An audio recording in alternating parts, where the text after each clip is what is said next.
Sa tingin mo ba, living in Barcelona shaped you sa pagiging, pagiging ganyan mo? Hindi ganun kalayo yung culture. Hindi ko sure kung kunyari sa Madrid kung ganun ba. Pero yung feeling ko sa Barcelona ganun. Na parang Philippines lang with language barrier.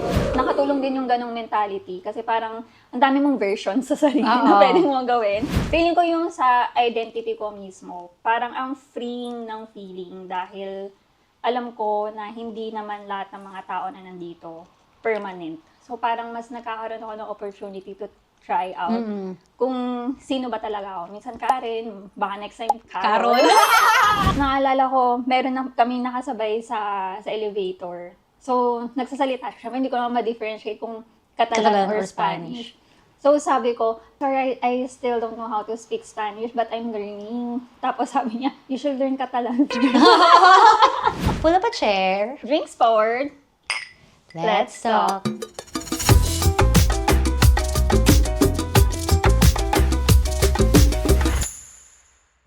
So, napag-usapan na natin sa mga previous episodes yung paano kami nag-move from the Philippines, tapos siya from the Philippines to Sweden, then to Spain. So, ngayon, parang feeling namin appropriate. Best time. Best time. Oh, yun. Best time na to discuss yung identity shift, siguro. Oo, since living here in Spain. Kasi marami na rin naman mga changes and kasabay na rin yung sa age. And nabasa rin kasi namin yung mga messages nyo sa amin and you guys are wondering kung paano yung day-to-day life dito sa Spain. So that's something now we're going to start talking about. Yay! Clap naman natin. So, kamusta mo? Kamusta naman? Kamusta na? Okay naman po ako. I'm Monica today. I'm Monica tomorrow. I'm a different person. Okay, ano pong tanong? Kasi, so for context lang, nakatira kami sa Barcelona. And Barcelona is part of Catalonia, which is a different region din na may sarili rin silang language, identity, paniniwala, and culture. Di ba masasabi mong culture din, iba? Siguro, a bit different sa Spanish. Sa Spanish. I would say. Yeah. Oo.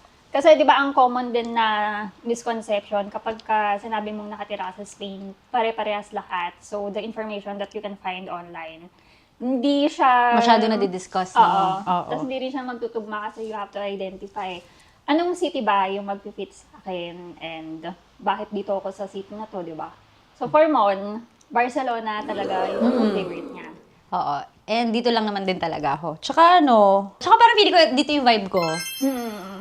Sa tingin mo ba, living in Barcelona shaped you sa pagiging, pagiging ganyan mo? Tingin ko, hindi, siguro na home. Wow, na home! Parang kung paano tayo sa Philippines, siguro parang version 2.0 lang. For me, kasi yun nga, di ba na-mention mo rin before na parang hindi ganun kalayo yung culture. Hindi ko sure kung kunyari sa Madrid kung ganun ba. Pero yung feeling ko sa Barcelona ganun.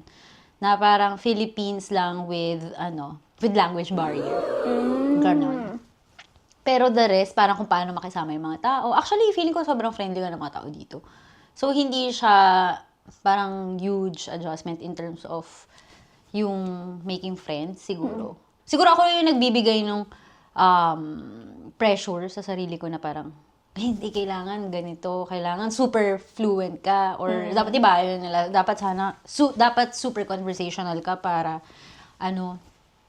maka-develop ka ng relationship with mga Catalans. Ayun bala, tawag sa kanila dito, Catalans.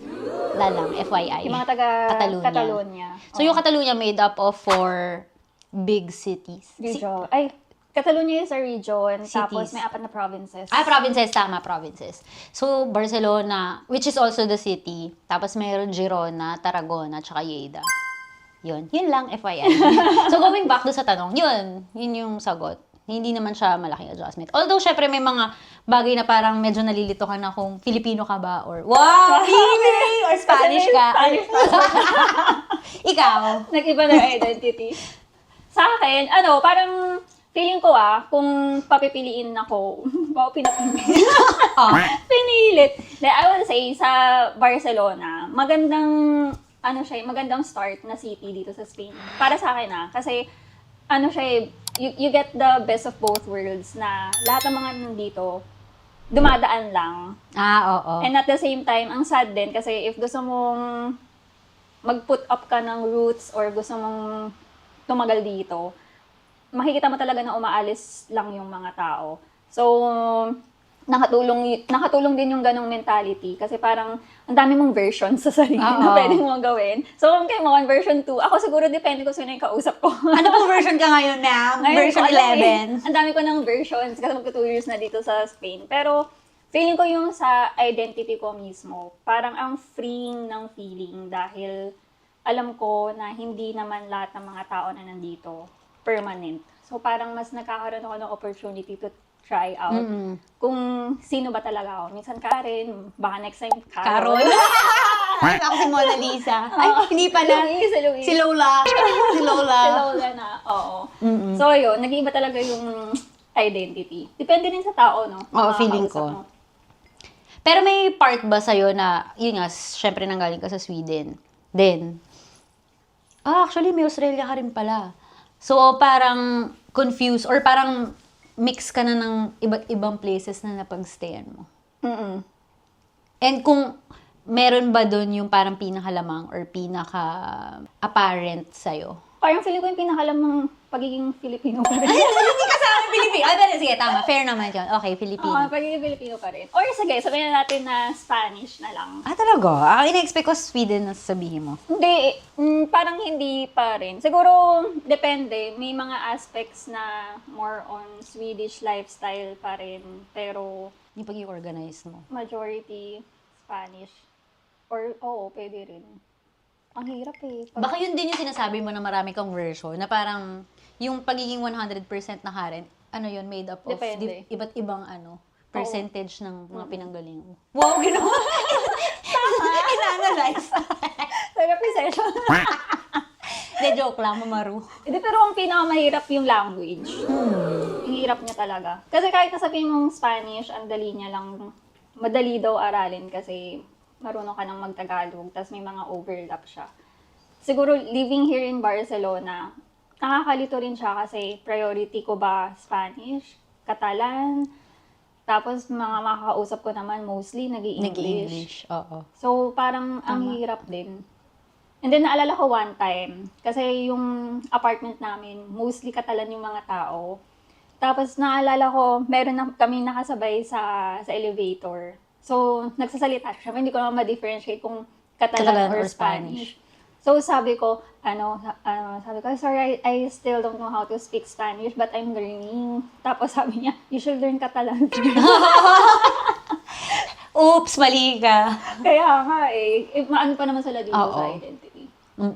Tsaka dito, siya, parang, hindi ko sasabihin na majority ng mga tao nagsasalita ng Catalan, pero i-expect mo na marami yung may gusto na Catalan yung sasabihin. Masasabihin mo, sasalitain mo. Although, syempre, marunong sila mag-Spanish. Ganyan. Actually, may colleague ako na, taga dito. Tapos yun, parang, may Catalan classes sa office, may Spanish classes, ganyan, Portuguese. Tapos parang sabi niya, mag-aral ka ng Catalan. Inaano pa rin nila, ina-encourage ko pa rin nila na aralin yun. Minsan nga iniisip ko, ano ba yung culture ng Catalan tsaka Spanish? Hindi ko alam. Ang hirap sagutin, no? Hindi ko alam. Oo. Baka sila lang yung makakaalam. I mean, yung mga taong galing ng Spain talaga. Iba't ibang parts ng Spain. Kasi for example, iba yung mga nakatira sa Seville, sa Valencia. Kasi sabi nila, yung South, yun yung tama yung point mo. Yung sa South daw, yun yung parang pinaka mga outgoing na mga tao. Kasi, pero sa Madrid, ganun din, na parang pag umupo ka sa table, kakausapin ka ng mga tao. Tapos dito naman sa Catalonia, very exclusive naman yung mga tao, na parang ang hirap mong makapasok sa circle. Sa North, hindi ko alam. Hindi ko masyado. Yun yung mas laging sinasabi, Madrid, South, tsaka yung Barcelona. Actually, totoo nga. Kaya rin siguro parang gusto ko rin lumipat sa Madrid. Kasi sa Madrid parang hindi naman mas friendly, pero parang mas open yung feeling sa mga tao. Kasi nga, dito sa Barcelona, yun nga, parang hindi mo nga alam kung yung mga tao dumadaan lang ba ng Barcelona or matagal nang dito nakatira. Tapos kung dito man sila nakatira, kailangan parang sabay kayo lumaki, parang Oo. maging friends kayo, ganyan. Pero yung sa akin naman, hindi ko hindi ko masabi na very exclusive yung mga Catalans. Kasi kunyari, yung mga friends ko dito, sila Olga, ganyan, sila Dani. May mga friends ako na taga dito, na parang Catalan yung sila. Catalan sila, na never ko naman na-feel, parang yung hindi naman sila friendly, or parang na-isolate ka nila. Parang wala akong ganong feeling. Tapos, dun ko na-feel naman yun sa mga tao sa Madrid. Although, masasabi ko lang na parang to be fair, kasi naka-remote work ako. So, parang paano ko naman i-expect na yung mga tao sa Madrid, talagang Welcome yung sa computer lang naman kami nag-meet. So, yun. So, hindi ko masabi. Pero siguro depende. Kasi may mga naririnig din naman ako ng mga friends from here na expats. Na yun nga, parang nahihirapan silang mag-penetrate. Ganon. Or makahanap ng circle, ganyan. Siguro pwede lang din sa mamimit mong tao. Totoo. Tsaka, na-experience ko kasi na super excited ako. May namit ako na friend, tapos dito siya nakatira. And then later on, few months, parang 6 months later, sinabi niya na she's moving to London. So parang okay, sige, ganun nga talaga dito, na may mga taong dumadaan lang din talaga ng Barcelona. Tapos parang, hindi ko alam kung totoo So kung may mga nakatira dito within Spain, tapos outside Catalonia, let us know kung totoo yung, yung sa tingin ko, na kapag nasa south siguro ako, parang mas feeling ko, mas magiging tahimik yung lifestyle. Talaga? Oo, feeling ko, parang siya, kasi dito, ang pinaka nag-attract din sa akin is yung beach, Oo. na nasa city, na may city lifestyle ka. Pero parang feeling ko, kung gusto ko ng mas tahimik na Sa lifestyle, south sa south, parang sa south ko siya Pwede rin. Oo nga naman. Tsaka kasi hindi siya as parang hindi siya as touristy siguro as Oo. Barcelona. Merong mga tourist for sure, pero hindi kasi dami dito na parang all year long meron. Totoo. May gusto ka ba i-try na city? Ako, Cordoba.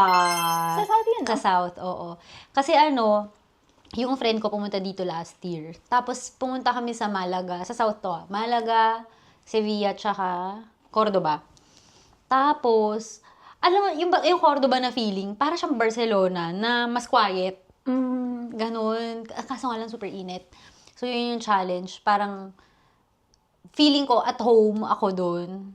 Pero, ang difference lang din, iba yung accent nila. May Spanish din ba? Or Spanish sila, pero kunyari, dito ba, gracias. Doon, gracia. Yung parang kinakat yung dulo. So, parang, syempre sanay ako marinig yung mga tao nagsasalita dito. So, parang sa akin, hindi ko maintindihan. Oo. Ganon. So, yun, feeling ko, another adjustment yun.